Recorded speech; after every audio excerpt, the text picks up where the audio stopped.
Компаниите ќе се соочат со зголемување на трошоците во своето работење и намалена конкурентност, по основ на законите за извршување и нотаријат, кои треба да почнат да се применуваат од идната година, сметаат од Стопанската комора.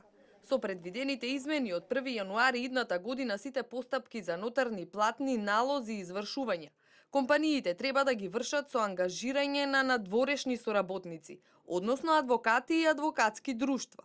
На тој начин бизнис заедницата смета дека се воведува нееднаков третман на правните служби кои веќе работат во компаниите.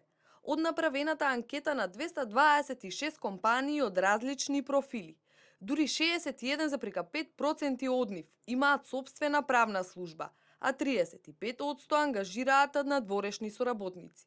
Токму ангажирањето на дворешни соработници за сметка на веќе постоечките правни служби во компаниите нема да значи подобро и поквалитетно завршена работа, туку дополнителен финансиски товар, што ќе предизвика реорганизација и негативни импликации врз работењето, велат од Стопанската комора.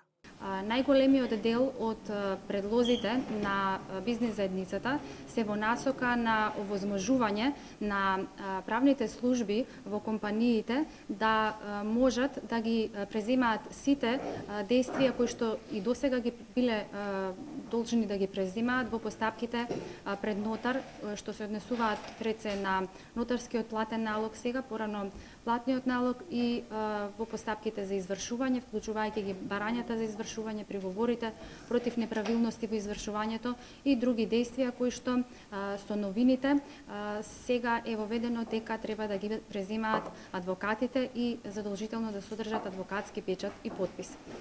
Од комората бараат менување на решенијата за извршување и за нотаријат како во Законот за парнична постапка или враќање на овој сегмент како што функционирал досега.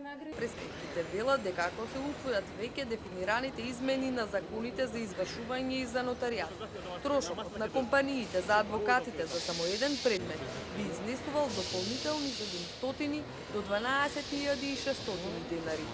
Но покрај овие плюс трошоци ќе имаат и за нотарите и за извршителите.